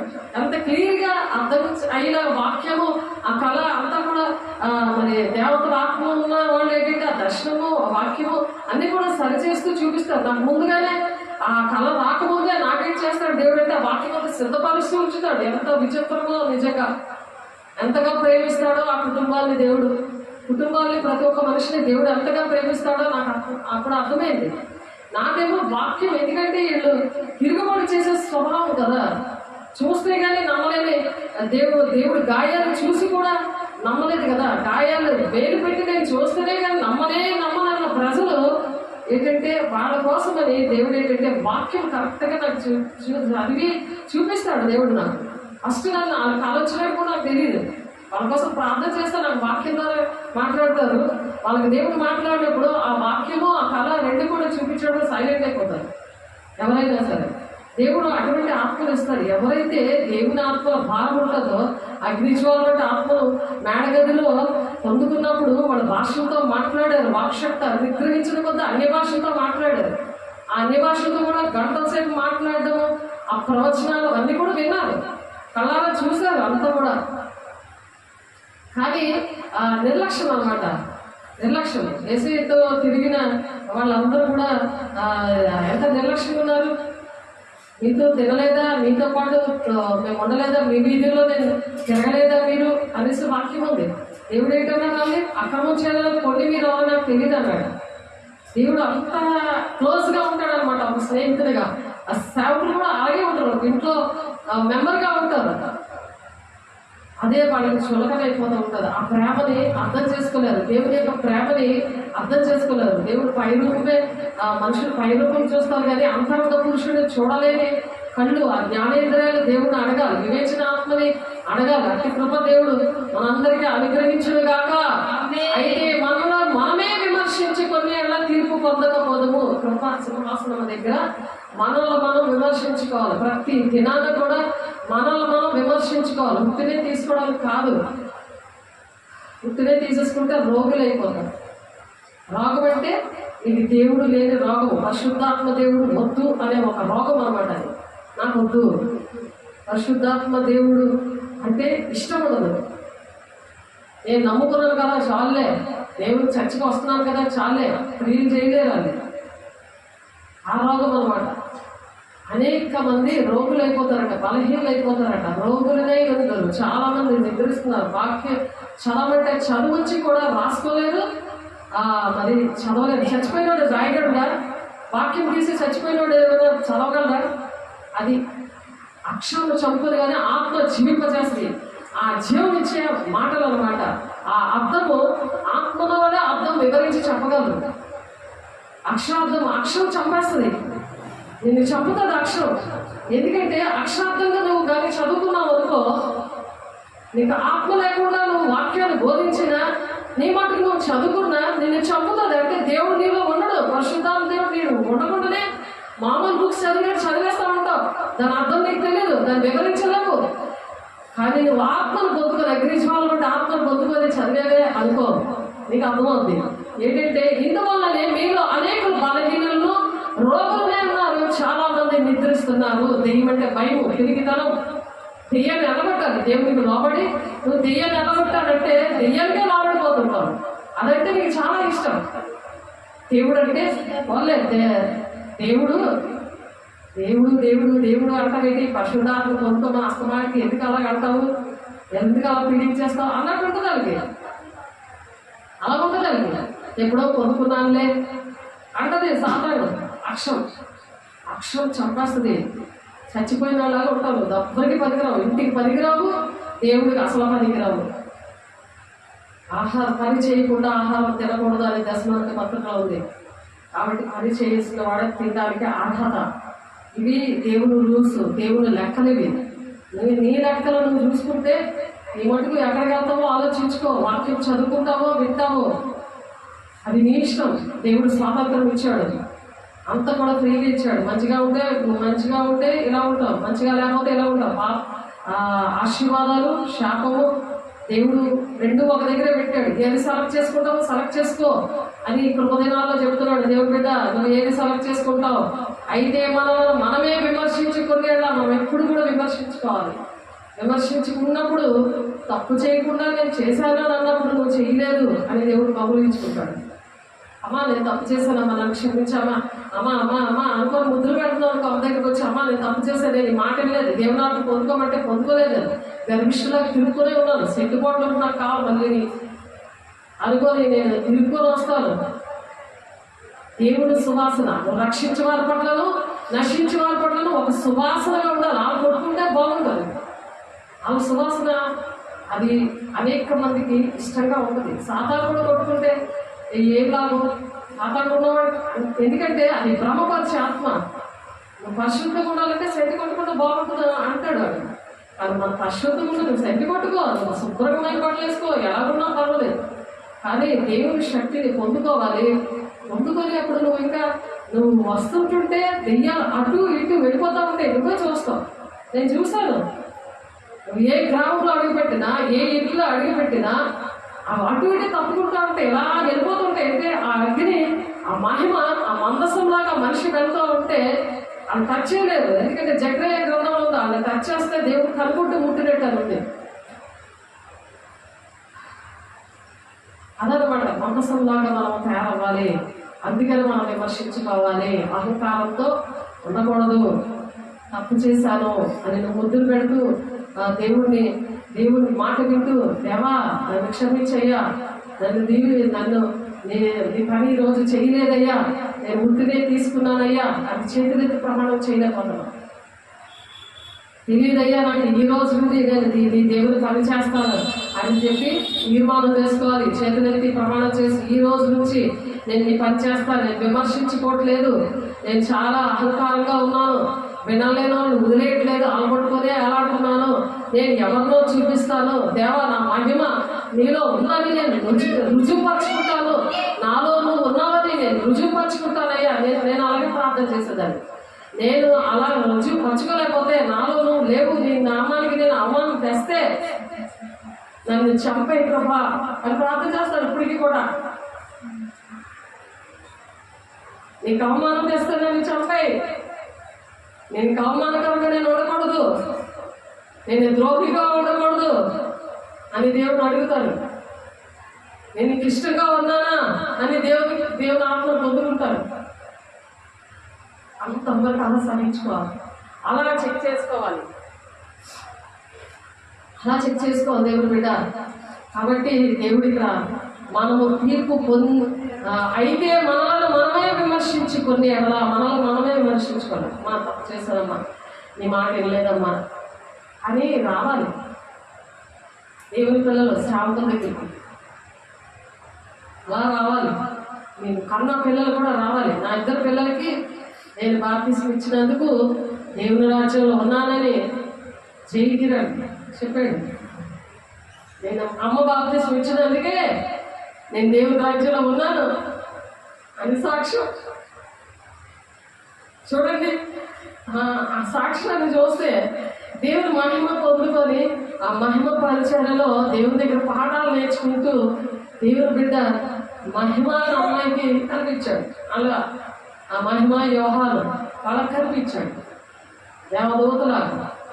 దేవదూతల సమూహంతో వచ్చి వాళ్ళ ఇంటిలో మరి దెయ్యాలు గలగొడుతుంటే వచ్చి చూశారు. వాళ్ళు చూశారు. నేను 3 రోజులు అలసిపోతే వాడు చేతులేసి ప్రార్థన చేసి వాడు నడిపించాడు. దేవదూతలా వచ్చి పరదేశంలో ఉంటారు వాళ్ళు. యేసయ్య దగ్గరికి కూడా వచ్చారు. ఆయన రూపాంతరం కొండ దగ్గర మోషే ఏలియాలు కూడా పరదేశంలోనే ఉన్నారు. వాళ్ళు కూడా యేసయ్యకి సహకారిగా ఉన్నారు.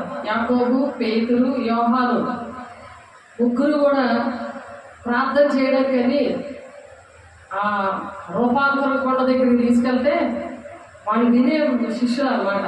వాళ్ళు స్పెషల్ దేవుని మాటలు వినేవాళ్ళు అన్నమాట. వాళ్ళు తీసుకెళ్తే వాళ్ళు నిద్రపోతూ ఉంటారు. శరీరము బలహీనము, శరీరం బలహీనంగా ఉన్న అంతరంగ పురుషుడు బలంగా లేడు. అప్పటికి దేవునాత్మ పొందుకోలేదు వాళ్ళు. అందుకనే వాళ్ళు నిద్రిస్తున్నారు.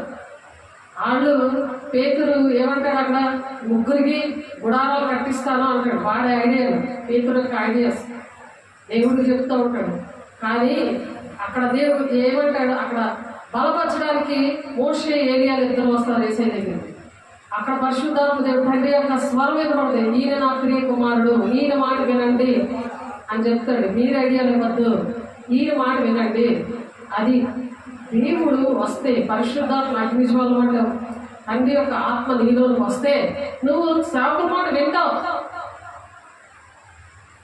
అలాగా మరి రూతు కుటుంబానికి దేవుడు చెప్పారు, దర్శనాలు వస్తున్నాయని చెప్పి ఆ ఇంట్లోకి వెళ్ళి అదే బిజినెస్లో పెట్టుకున్నారు.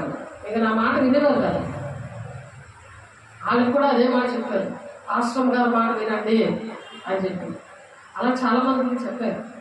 ఎందుకో తెలుసా, దేవుడు మహిమ పరిచర్య, నువ్వు దేవుని మాటలు వినాలి, విమర్శించుకోవాలి. అనుక్షణము కూడా నేను ద్రోహిని ప్రభా, నీ మాట వినలేదు ప్రభా, తండ్రి చిత్తాన్ని నెరవేర్చలేకపోతున్నాను అని దేవుని దగ్గర ఒక కన్నీరు, వేదన, దుఃఖం రావాలి. దేవునాత్మ లక్షణాలు అవి వస్తుందా దేవుని బిడ్డ? నీకు తండ్రి చిత్తం నీ పట్ల ఏముందో అది నీకు అర్థమైందా? నీ సేవకులకు ఉన్న భారమే నీ తండ్రి యొక్క చిత్తం నీది కూడా.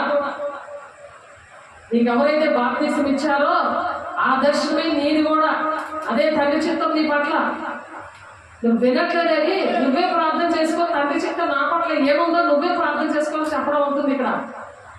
కానీ గ్లోరీ గాస్పెల్ చర్చ్ ఆర్గనైజేషన్ అని దేవుడు ఆ ఆర్గనైజేషన్ పెట్టి దాని ఫౌండర్గా పెట్టి మరి అందులో శరీరంలో అవయవాలుగా మిమ్మల్ని పెట్టి మరి మీది కూడా అదే దర్శనం, అదే పిలుపు. సేవకులు మీకు ఏది చెప్తున్నారో అదే మీ దర్శనం, అదే పిలుపు. కాబట్టి తండ్రి చిత్తమా అదే మీరు నెరవేర్చాలి. దేవుడు అట్టి కృప దయచేయు గాక. ఆమేన్. దేవుడు మిమ్మల్ని అట్టి విధంగా దీవించును గాక. ఎందుకో తెలుసా, నా ఆశ బట్టి నేను అంటున్నాను. ఎందుకంటే దేవుడు ఎవరైనా ఇంటికి వెళ్తుంది కదా, ఈ వార్త మీ ఇంటిలో వస్తుంది కదా, శుభం అని చెప్పమంటున్నాడు దేవుడు. అర్హత ఉంటే వాళ్ళకి అది వెళ్తుంది, ఆ ఆశీర్వాదం వెళ్తుంది. అర్హత లేకపోతే అది మళ్ళీ తిరిగి మీ దగ్గరగా వస్తుంది అన్నది వాక్యం. ఆ ఆశీర్వాదం నా దగ్గరగా వచ్చేస్తుంది. మీకు ఆశీర్వాదం కావాలంటే అర్హత కూడా ఉండాలి, అది వాక్యం చెప్తుంది. దేవుడు శిష్యుల్ని అలా పంపిస్తాడు. ఎవరైనా ఇంటికి వెళ్ళినప్పుడు మీరు ఇలాగా వాళ్ళకి శుభమని చెప్పండి అని, ఆశీర్వదించండి అని. ఆశీర్వాదం పొందుకోవడానికి కూడా అర్హత ఉండాలి, వాక్యానుసారంగా నడవాలి. దేవుని దగ్గర మనము తీర్పు పొందిన ఎడల లోకముతో పాటు మనకు శిక్షావధి కలుగకుండానట్లు ప్రభు చేత శిక్షింపబడుచున్నాము. ఒక పనిష్మెంట్ దేవుడు అందుకే ఇస్తాడు. మనం ఏంటంటే ద్రోహులుగా మనం విమర్శించుకోకపోతే, దేవాది వాక్యానుసారంగా నడవట్లేదు, తండ్రి చిత్త ప్రకారం నేను నడవట్లేదు, సేవకుల మాట వినట్లేదు, ఇవన్నీ కూడా ఒప్పుకోకపోతే, అయితే మనలను మనమే విమర్శించుకునేలా తీర్పు పొందకపోతాము. బల్లారాధన దగ్గర ఆ పని చేయాలి ప్రతి దినము కూడా. అపోస్తులు 2:42 ఉన్నదా మాట, ప్రార్థన ఎందును సహవాసమందును రొట్టె విరిచిట ఎందును ఎడతెగక ఉండమన్నాడు అక్కడ. ఇక్కడేమో నన్ను జ్ఞాపకం చేసుకుంటే దీన్ని చేయడం చెప్పారు. ఈ విషయాలు మీ అందరికీ చెప్పిన విషయాలే. కానీ ఇప్పుడు 50వ రోజు మరి ఆదివారం 24వ తారీఖున మరి మేడగది అనుభవంలో ఈ రోజే సిద్ధపడి మరి పెందుకోస్తే పండుగ దినంలో పొందుకోవాలి. దేవుని దగ్గర అగ్నిజ్వాల ఆత్మ పొందుకోవాలి. మీకు వీలైతే ఇప్పుడే పొందుకోవచ్చు, ఎప్పుడైనా పొందుకోవచ్చు. కానీ పెందుకొస్తే దినం అనేది అందరూ కూడా ప్రపంచ ప్రార్థనా దినోత్సవం అని ప్రకటించారు. ఎందుకంటే ప్రపంచం అంతా పాడైపోతుందంటే మరి కారణాలు ఇవే. దేశం కోసం ప్రార్థన చేయట్లేదు, మనుషులందరి కోసం ప్రార్థన చేయమంటే ప్రార్థన చేయట్లేదు, సంపూర్ణమైన భక్తి మానవీయ భక్తి కలిగి ఉండి చేయమంటున్నారు. ప్రార్థనలు చేసేస్తున్నారు కానీ అవి వెళ్తున్నాయో లేదో, దాని రిజల్ట్ ఏంటంటే దేశం ఎలా ఉందో అదే అర్థమవుతుంది. అయ్యో మన ప్రార్థనలు అక్కడికి వెళ్ళలేదు, అందుకే దేశం నా కోసమే పాడైపోయింది అని మనం విమర్శించుకొని సిద్ధపాటు దినం అనమాట. ఈరోజు బుధవారం మనం సిద్ధపాటు దినముగా దేవుడు మనకి ఇచ్చారు. 50 దినాలు దేవుని అగ్ని వంటి ఆత్మతో ఇంట్లో పొందుకుంటారో, దేవుని సన్నిధిలో పొందుకుంటారో మీ ఇష్టం. అదేదో సౌండ్లు చేసి పాటలు పాడేది కాదు. దేవుని ఆత్మను సైలెంట్గా పొందుకో. దేవుని ఆత్మతో నింపబడాలి. అలా నింపబడాలి. నీకు తెలుస్తుంది, నీకే తెలుస్తుంది ఆ విషయాలన్నీ కూడా. అడుగు, దేవా నాలుగుకి రెండని విమర్శించుకో, వేసే శరీర రక్తం తీసుకో, బలారాధన తీసుకో, ప్రార్థన సహవాసం రొట్టి రుచికి ఎడతెగక ఉండమని చెప్తున్నారు. ఫోన్లలో అలా చేసినప్పుడు ఎంతమందో ఫోన్లలో తీసుకుంటున్నారు. అలా తీసుకొని ఏదో చీకటి నుండి విడుదల వచ్చింది. ఒక ఆయన నోట్లో నుంచి ఆ యశేశ్వరం రక్తం తీసుకున్నాక నోట్లోంచి పెద్ద మాంత్రికుడు ఆయన నోట్లో నుంచి మోకాలు దెయ్యాల మోకెళ్ళిపోయింది. లేకపోతే ఆ నాడు ఫోన్ చేసి నాకేం చెప్పిందంటే, ఆయన నోట్లో నీరు చొక్కి వేసిన దిగట్లేదండి, ఆయన చచ్చిపోయాడేమో అని చెప్పింది. అలాంటి మనిషికి దేవుడు ప్రాణము ఇవ్వడమే కాదు, ఆ దెయ్యాలను వెళ్ళగొట్టాడు. ఆ ప్రాణం తీయడానికి ఆ మోకంతా పోయి దేవుడు ఆ సజీవుడిగా దేవుడు నిలబెట్టి సాక్షిగా నిలబెట్టాడు. దేవుడు మహిమ కలుగును గాక. ఒక ఆమె కారులో వెళ్తూ అరకువేలి, ఆమె పేరేంటి, జ్యోతి. అరకులో వాళ్ళ ఆయన ఒక ఇంట్లో సెటిల్ అయిపోయాడు. ఆయన ఎక్కడికి వెళ్ళిపోయాడో తెలియదు. 2 ఆడపిల్లలు, చంటి పిల్లలు, తల్లి ఇంట్లో ఉన్నారు. నేను గడప దగ్గరే ఉండి ప్రేర్ చేయడం జరిగింది. అలా పరిచయం అయ్యారు. వాళ్ళ ఇంటి ఎదురుగుండా ఉన్న పాస్టర్స్ నన్ను పిలిచారు. ఆ పాస్టర్ సుదర్శన్, ఆ పాస్టర్ పిలిచారు. ఆ కుటుంబం పిలిచినప్పుడు, ఇదిగోండి ఈ కుటుంబం పరిస్థితి ఇదని అక్కడ పరిచయం చేసినప్పుడు ఆ అమ్మాయి ఏంటంటే ఇంకొక ఊరు వెళ్తూ ఒక అక్రమ సంబంధం అనేది పెట్టుకుంది. ఆ పెట్టుకున్న ఆమె విషయంలో ఎప్పుడైతే నేను అక్కడ సువార్త చేయడము, ఏసే శరీరం రక్తం ఇవ్వడము, ఆ ఇంట్లో ప్రార్థన చేయడం చేశాను, అక్కడ దేవుడు కొన్ని కార్యాలు చేశాడు. అది ఆ ఇంటి విషయంలో ఇల్లు లేదు, ఇల్లు కాలిపోతుంది. ఆ ఇంటి విషయంలో ఒక కార్యం చేశాడు. చెల్లి ఎక్కడికి వెళ్ళిపోయిందో తెలియదు, అన్నయ్య ఎక్కడికి వెళ్ళిపోయాడో తెలియదు. వాళ్ళ డాడీ కూడా పాస్టర్, కానీ ఆ పాస్టర్ చనిపోయాక వీళ్ళ పరిస్థితి ఏంటంటే ఆ విధంగా అయిపోయింది. కానీ వాళ్ళు ఎక్కడున్నారో ఏంటో అన్ని విషయాలు వాళ్ళకే దేవుడు చూపించడం వాళ్ళ రావడం కూడా జరిగింది. దేవుడికి మహిమ కలుగును గాక. ఫోన్లోనే జరిగాయి ఇవన్నీ కూడా. ఇంటికి ఆ రోజున వెళ్ళలేము కదా, కాబట్టి అలాగా జరిగింది. అలా జరిగిన తర్వాత ఆమెకి దర్శనం వరము దేవుడు రావడం, కళ్ళ వరం రావడము, అలాగా దేవుడు ఎందుకంటే సేవకులు ఉన్న ఆత్మ వాళ్ళలోనే అది ఆ పాళ్ళు వస్తాయి అన్నమాట. దేవుడు భక్తులకి ఎలా వచ్చాయి అలాగే 70 మందికి వచ్చాయి కదా ఆ పాళ్ళు. మరి ఏం చేయాలి, 2 ఎత్తులు వచ్చాయి కదా. అలాగా మన ఒంటిలో ఉన్న అగ్నిజ్వాలం అంటే ఆత్మ ఏంటంటే ఇతరుల మీదకి వస్తుంది అనమాట. అలాగా రావడం బట్టి వాళ్ళకి అటువంటి పరిస్థితులు వచ్చాయి. అయితే ఇన్ని జరిగినా సరే దేవుడి పరిచయంలో లేదు, దేవుడికి ప్రమాణాలు చేసిన విషయాల్లో ఏమి కూడా వాళ్ళు పాల్పంచుకోలేకపోయారు. అలాంటప్పుడు ఈ యేసు శరీరం రక్తం విషయంలో ఫోన్లో పొందుకోమా, నేను చెప్తాను, ప్రేర్ చేసి వెళ్తాను. యేసు శరీరం రక్తం ఫోన్లో ప్రార్థన చేస్తాను, ఇప్పుడు ప్రేర్ చేసి వెళ్తాను అన్నీ చెప్తే అర్థం కాలేదు. ఇప్పటికీ కూడా చాలా మందికి అర్థం కాలేదు. ఎందుకంటే అర్థం కాలేదు కాబట్టి దేవుడు మనకి సాక్ష్యం ఇస్తాడు. ఆ సాక్ష్యం ఎందుకు శిష్యులు కూడా దేవుడు అద్భుతకాలను చేశాడు. దేవుని ఆత్మను పొందుకొని ఆయన పునరుత్థాన శక్తిని ప్రజలకు ఇచ్చాడు, ప్రతి ఒక్కరికి ఇచ్చాడు. ఆ శక్తిని పొందుకోవడమే దేవుడి శక్తి, అంటే పరిశుద్ధాత్మ శక్తిని పొందుకోవడం, అగ్నిజ్వాల ఆత్మను పొందుకోవడం. కాబట్టి అలాగా ఎప్పుడైతే ఆ మాట వినలేదో ఆమెకి ఆ అక్రమ సంబంధం ఉన్న ఆమె అతను వచ్చి ఇంటికి వచ్చి ఆవిడికి రోడ్డు ఈడ్ చేస్తున్నట్టు రోడ్డుకి ఈడ్ చేసి చాలా ఇబ్బందిగా మాట్లాడుతున్నాడు. అప్పుడు ఆమె ఒలిగిపోయి నాకు ఫోన్ చేసింది, భయపడిపోయింది. రాగానే భయపడిపోయింది. అమ్మా, దేవుడు ఎటువంటి పాపనేమే క్షమిస్తాడు, నీకు తెలియదు కాబట్టి నువ్వు చేసావేమో అటువంటి పనులు, కానీ నువ్వు ఎప్పుడైతే ఒప్పుకొని విడిచిపెట్టు యేసు శరీరం రక్తం తీసుకో, నీకు వెంటనే విడుదల వస్తుంది అని చెప్పినప్పుడు వెంటనే ఫోన్లోనే యేసు శరీరం రక్తం తీసుకుంది. చాలా మంది తీసుకోవడానికి ఇష్టపడదు కదా, అందుకు దేవుడు ఈ మాటలు చెప్పిస్తున్నారు. ఎందుకు మనకి అర్హత లేకపోయినా ఒక సాక్ష్యం ఎందుకు ఇస్తాడంటే కారణం అదే. శిష్యులుగా దేవుడు తయారు చేసినప్పుడు శిష్యులు ఎదురుకుండా ఎందుకు అద్భుతకారాలు చేశాడంటే చేసి అప్పుడు వాళ్ళకి దేవునాత్మ అగ్నిజ్వాలం అంటే ఆత్మను పొందుకునేలాగా చేశాడు. ఆయన అద్భుత కార్యాలు ఆయన ఎదురుగా చేశాడు, ఆ శిష్యుల ఎదురుగా చేశాడు. ఎందుకంటే ఏసై నమ్మాలని.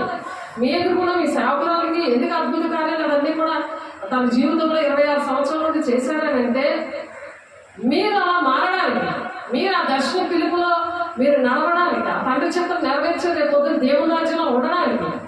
కాబట్టి హెచ్చరిక చేయకపోతే, ఆ మాటలు చెప్పకపోతే మీ ప్రాణాలు ఉత్తరవాదం నేను అవను. ఎందుకంటే నేను ప్రతిదినము దేవుడు మిమ్మల్ని ప్రేమించి చెప్తున్నాడు. ప్రతి మెసేజ్లో కూడా ఆ మాటలు ఎందుకు వస్తాయంటే దేవుడి సాక్షిగా దేవుడు ప్రతిరోజు కూడా ఎందుకు ఉంచుతున్నాడంటే దేవుడు అడుగుతున్నాం, దేవా ఆదివారం మళ్ళీ సాక్షిగా ఉండాలయ్యా అని అడగాలి. మనం అడుగుతున్నప్పుడు దేవుడు ప్రతిదినము సాక్షిగా ఉంచుతాడు. అలా దేవుడు మాట్లాడి కొంతమందిని బ్రతికిస్తాడు. అక్కడ వాళ్ళు చనిపోయిన పరిస్థితుల్లో ఉండరు. ఎందుకంటే కొంతమంది రోగులు ఏమైనా ఉన్నారని చెప్తున్నారు కదా, యేసు శరీరం రక్తం తీసుకుంటాం నెలకు ఒకసారి, సంవత్సరంకి ఒకసారి. ఆ వ్యర్థమైన ఆరాధన మానేసి ఇందువల్లనే మీలో అనేకలు బలహీనలు రోగుల్లో ఉన్నారంటే బలహీనత ముందు ఎలా వస్తుందంటే ఆత్మీయంగా వస్తుంది. బలహీనత పెరిగితం వచ్చేస్తుంది. బలహీనం ఉంటాం దేవుడి మాటలు ప్రకటించడానికి, వాక్యం చదవడానికి, 3 గంటలు లేగడానికి, దేవుడు లేకుంటే సమర్పణలకు పడుకోవడానికి ఈ బలహీనత అన్నమాట. కాబట్టి వాళ్ళు ఏంటంటే చాలా మంది నిద్రిస్తున్నారు. అంటే మెలకు కలిగి ప్రార్థన చేయలేరు. అంటే చచ్చిపోయిన వాళ్ళ కింద లెక్క అనమాట. ఏమి తిందుమా, ఏమి త్రాగుదమా, ఏం పూజిద్దామా ఇది చెంత అన్ని జనుల అటువంటి చెంత ఉంటారు. కాబట్టి ఆత్మిక ఆహారము వాక్యము. ఆ వాక్యము మంచి బోధకుడు తగిన సమయంలో అన్నము పెడతాడు ఉంది కదా. మంచి బుద్ధిమంతుడైన దాసుడెవడు అని మొత్తం 24 వచ్చేది ఉంది కదా. తగిన వేళలో మీకు అన్నం పెడుతున్నాడు దేవుడు. బుద్ధిమంతుడైన దాసుడిలాగా మనం ఉండాలి, దాసురాలుగా ఉండాలి. ప్రతి ఒక్కరు కూడా దేవునికి మహిమ కలుగుగాక. వాళ్ళే రారాజు బిడ్డలుగా రాజులేని యాజక సమూహం అని పరిశుద్ధులైన యాజక వంశమని దేవుని వంశంలో రాకుమారులుగా రాకుమార్తెలుగా ఉండడానికి దేవుడు ఏర్పాటు చేసుకున్నాడు. దేవుడు బిడ్డ అది అందులో ఉండాలి నువ్వు అని అనుకుంటే ఈ మాటలు విను, దాని ప్రకారం తీర్మానం చేసుకో. అయితే మనలో మనమే విమర్శించుకునే తీర్పు పొందకపోదము. తీర్పు పొందిన లోకంతో పాటు మనకు శిక్షావిధి కలగకుంటున్నట్లు. లోకము అంతా కూడా మామూలు మనుషులాగా ఉంటారు. వాళ్ళకి మహిమ శరీరం ఉండదు. వాళ్ళు ఎత్తబడే సంఘంలో ఉండరు. విడబడే వాళ్ళలాగా ఉంటారు. యూదులు కూడా ఇప్పుడు మరి ఎత్తబడే సంఘంలో ఉండరు. వాళ్ళు కూడా మామూలుగా ఉంటారు. ఆలయానికి వచ్చేస్తారు. యెషయా 2వ అధ్యాయంలో ఉంటుంది, 2వ వచనంలో ఉంటుంది. అనేక మంది గుంపులు కూడా వస్తుంటారండి. యెహోవా సన్నిధికి వెళుదము రండి అని అంటారు. మనుషులు లెక్క ఉంటారు, కానీ రారాజు బిడ్డలాగా యాజకులాగా ఉండరు. యాజక సమూహంగా ఉండరు. వాళ్ళు ఏంటంటే ఇప్పుడు నువ్వు దేవుని పని చేసి దేవుని దగ్గర అగ్నిజ్వాల వంటి ఆత్మలు పొందుకున్నప్పుడు ఎత్తబడే గుంపులో ఉన్న వాళ్ళని దేవుడు ఆ విధంగా ఆ మందిరంలో పెడతాడని ఆ మందిరం ఎస్కేల్ దేవుడు చూపించాడు. ఆ విషయాలన్నీ కూడా ఎస్కేల్ 40వ అధ్యాయంలో ఆ మాట ఉంటుంది. 40 ఎహెస్కేల్ గ్రంథంలోనే అక్కడ రాసి ఉంచారు. 40వ అధ్యాయము 40 అధ్యాయం నుండి 48 అధ్యాయాలు రాశారు. కాబట్టి మనము తీర్పు పొందిన ఎడల లోకముతో పాటు మనకు శిక్షావిధి కలుగకుండినట్లు ప్రభువు చేత శిక్షింపబడుచున్నాము. అందుకే మనకు పనిష్మెంట్ వస్తుంది. ఏదైనా మాట వినకపోతే దేవా నాలో ఏ పొరపాటు ఉందయ్యా, ఏ విషయంలో ప్రభా, ఏ పరిస్థితుల్లో నాకు అలా ఉంది ప్రభా అని అడగాలి. అడిగినప్పుడు దేవుడు సహాయం చేస్తాడు. తన సిలువని ఎత్తుకొని వెంబడుకున్నవాడు నాకు పాత్రుడు కాడు అంటున్నాడు. మనకి సిలువను మోస్తున్నప్పుడు మనకి భారంగా ఉంటుంది కదా. సిలువ వేసినప్పుడు చాలా అందంగా ఉన్నాడా? ఆయన ఎన్ని గాయాలు పొందుకున్నాడు. అలాగే సేవకులకి, దేవుడు పరిచర్య చేసిన వాళ్ళకి, దేవుడు ఎంచుకున్న వాళ్ళకి దేవుడు నీకు ఏ పరిచర్య ఇచ్చారో, ప్రార్థన వినిపించారా, సువార్త చేయమన్నారా, నిన్ను ఏ విధంగా దేవుడు నిన్ను వాడుకోవాలని ఇష్టపడ్డాడు. ఇంకా 4:10 ప్రకారం నిన్ను ప్రార్థన చేయమన్నాడా, నీ శత్రువుల నుండి నేను విడిపిస్తానని. నువ్వు ప్రత్యేకంగా ఒక ఊళ్ళో ఉంటావు, బబులోను పురములో ఉంటావని చెప్పారు. బబులోను పురం అంటే ఏంటి? దేవునికి ఇష్టం లేని ప్లేస్. అందులోనే ఉండి పరిశుద్ధంగా ఉండి సాధించాలి అక్కడ. కాబట్టి సియోను కుమార్తె, కానీ నువ్వు ఎక్కడున్నావు? బబులోను పురములో ఉన్నావు. కాబట్టి ఎటువంటి పరిస్థితుల్లో ఉన్నా సరే ఆ శ్రమలు వస్తాయి మనకి. సియోను కుమార్తెలే మనం, కానీ దేవుడు విడిచిపెట్టే వారికి ఉండకూడదు. సియోను కుమార్తెను విడిచిపెట్టాను అనే ఒక వాక్యం ఉంది. కాబట్టి విడిచిపెట్టే గుంపులో ఉండకుండా మరి దేవుని రాజ్యాన్ని వెళ్ళే గుంపులో ఉన్నప్పుడు మీరు కూడి వచ్చిన శిక్షావిధికి కారణము కాకుండానట్లు ఎవడైనా ఆకలి కొని ఎడల తను వెంటనే భోజనం చేయవద్దు. నేను వచ్చినప్పుడు మిగిలిన సంగతులు కనపరుస్తాను అంటున్నాడు. అక్కడ అన్నీ కూడా ఏదో ఆకలేస్తున్నట్టు మామూలు తినేస్తారు. వేసేసేంత రక్తం అలా తీసుకుంటారు. అలా కాదు. కాబట్టి మీరు నా సహోదరు ద్వారా భోజనం చేయటకు మీరు కూడి వచ్చినప్పుడు ఒకరికొకరు కనిపెట్టుకుని ఉండండి. ఒక్కడు ఎలా తీసుకుంటున్నాడో వాడికి నువ్వు చెప్పగల ఉండాలి. ముందు నువ్వు ఇష్టం వచ్చినట్టు తీసుకుంటుంటే మరి నీకు ఎలా తెలుస్తుంది? బలరాధని మరి నీకు చెప్పారు కదా ఒక కుటుంబానికి ఇవ్వమని, మరి నువ్వు ఇవ్వట్లేదు కాదు కదా, నీ తల్లిదండ్రులకు ఇవ్వట్లేదు, నువ్వు తీసుకోవట్లేదు. ప్రత్యేకంగా మీరు తీసుకురండి, నేను అప్పుడు తింటాను అని సేవకులకే అడిగని చెప్పి అవన్నీ ఒప్పుకోవాలి. దేవుని బిడ్డ, మనము తీర్పు పొందిన ఎడల లోకంతో పాటు మనకు శిక్షావిధి కలుగునట్లు ప్రభువు చేత శిక్షించబడుతున్నాము. ప్రభు శిక్ష పెడుతున్నాడు, ప్రభువు చేత శిక్ష వస్తుంది. అంతేగాని సేవకుల చేత కాదు. సేవకులు మమ్మల్ని దీవించలేదు, మమ్మల్ని ఆశీర్వదించలేదు, వాళ్ళు శాపవచనాలు పలుకుతున్నారు. అన్ని ఆశీర్వాదాలని నువ్వు ఎలాగున్నా సరే నువ్వు దీవించబడదు కాక అని చెప్పే ఆత్మ కాదు ఇది. దేవుడు ఏం చెప్తారో అది చెప్పి దేవుడు రాజ్యానికి వెళ్ళే ఆత్మ ఇది. దేవుని ఆత్మకి దేవుని ఆత్మకి తేడాలు చూసుకోండి. బ్రహ్మపరిచే ఆత్మ వాళ్ళ మాట వినరు అని ఎంత చక్కగా మొదటి యోహాను 4వ అధ్యాయంలో వాళ్ళు మన మాట వినరు. అంత కంపల్సరీగా ఎంత కన్ఫామ్గా చెప్పారు. శరీరానుసారం వింటారు, వాళ్ళ మాట మీరు వింటారు. శరీరానుసారం అయితే మీరు వింటారు. మీ మాట మీరు శరీరానుసారం కాబట్టి మీరు శరీరానుసారం బోధ మీరు వింటారు. మీకు అది బాగుంటుంది, అది బాగా అలవాటు అయిపోయింది. కాబట్టి ఆత్మ సంబంధమైన బోధ అనేది దేవుడు అపోస్తలుల బోధ అనేది దేవుడు అందుకని ఆదిమ సంఘంలో దేవుడు స్టార్ట్ చేశాడు ఇది. అలాగని దేవుడు కక్ష చేతను విష చేతను ఏదో విధంగా బోధించడం అని పౌలు గారు అలాగే వదిలేశాడు. కానీ ఒక మాట అండి, క్రీస్తుని నేను పోది నడుస్తున్నాను, మీరు నన్ను పోది నడవండి అని చెప్పండి. కాబట్టి అలాగా దేవుడిని పోలి మనం నడవాలని దేవుడు ఆశపడుతున్నాడు. కాబట్టి ఈ మాటలు దేవుడు దీవించుగాక. ప్రార్థన చేసుకుందాం.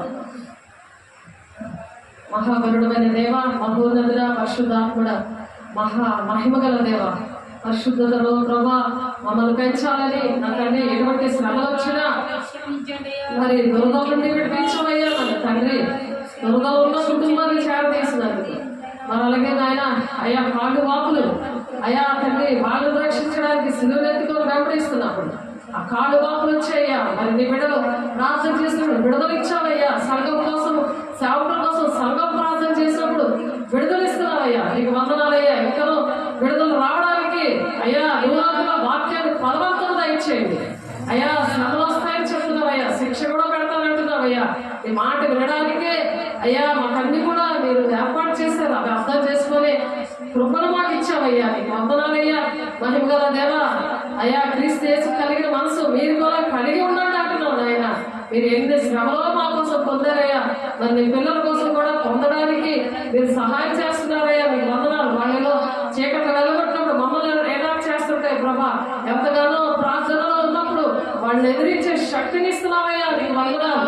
ఆ మర్మాన్ని బోధిస్తున్నావయ్యా. నీకు వందనాలు.